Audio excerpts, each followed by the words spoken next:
Forza goes to Australia and the results couldn't be more beautiful. And this time, it's on two platforms, the Xbox One and the PC.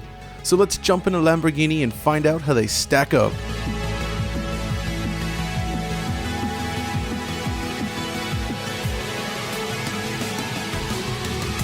The first thing that sticks out is just how beautifully both versions of the game have turned out.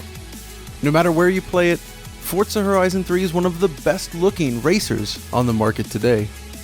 From the lush forests to the bustling cities, this is a fantastic realization of a truly beautiful place. The game features an impressive real-time shift in the time of day, and the way this is implemented here simply shines. The world has real atmosphere that just feels incredible during the gameplay. Racing around at dusk, for instance, feels startlingly real. It's just an amazing looking racing game all around. And on Xbox One, Forza Horizon 3 operates at a full 1080p at 30 frames per second, complete with 4x MSAA in place. Adequate texture filtering rounds out the image, leaving us with one of the cleanest looking games on Xbox One, something the series has become known for. On the PC then, users are given the option to increase the resolution to match the selected desktop resolution, in addition to a whole slew of other settings, including the option to run the game at 60 frames per second, a feature which demands incredibly powerful hardware. So what does the extra power of the PC actually bring to the table then? Well, to start with, we decided to drive across portions of the world on both versions in order to attempt to better understand the improvements you get on the PC during normal gameplay. For the PC footage here, we're running the game with the Ultra preset at 1440p with the frame rate capped at 30 frames per second, a necessity on this test PC, which is using a GTX 970 right now, along with a 5820K. If you want to see how the game runs on a wider variety of PC hardware though, be sure to check out the Forza Horizon 3 PC performance video on this channel. One thing to note, on GPUs with limited available memory, you might run into this. Now, the situation can be improved by disabling things like MSAA, thankfully, but it does become a problem at higher resolutions, unless you have a GPU with plenty of memory to spare.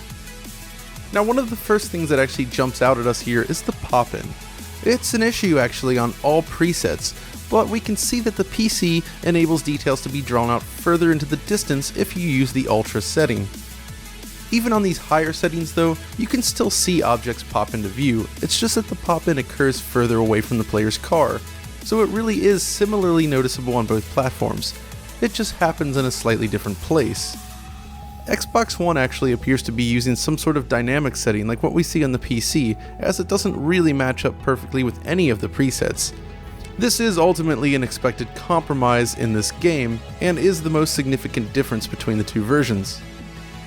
The PC version also features slightly higher resolution textures, along with the option for increased texture filtering. At 1080p resolution, this isn't really noticeable, but if you're aiming for higher resolutions like 4K, the differences start to become evident. Then we move on to shadow detail, and again, the PC offers settings for higher resolution shadow maps across the world.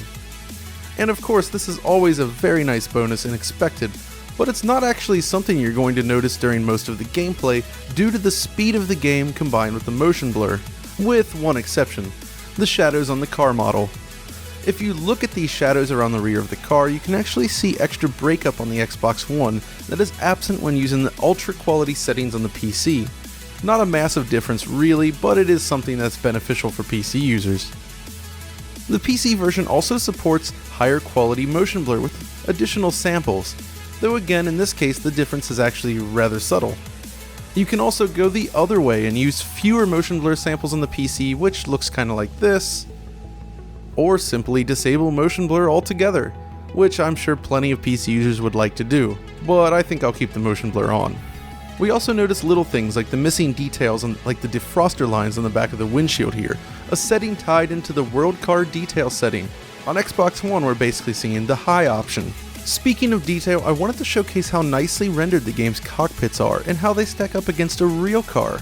Not bad, huh? Another detail to examine are the reflections. Here's how the game looks with the 4 different reflection settings. As you can see, the quality of the reflections is increased greatly, just as you'd expect. with Xbox One falling in around the high setting. But if you play in the first-person hood cam, well, this setting doesn't actually seem to make much of a difference at all. Which kinda makes a lot of sense since you really don't want blurry textures and reflections right up in front of the camera.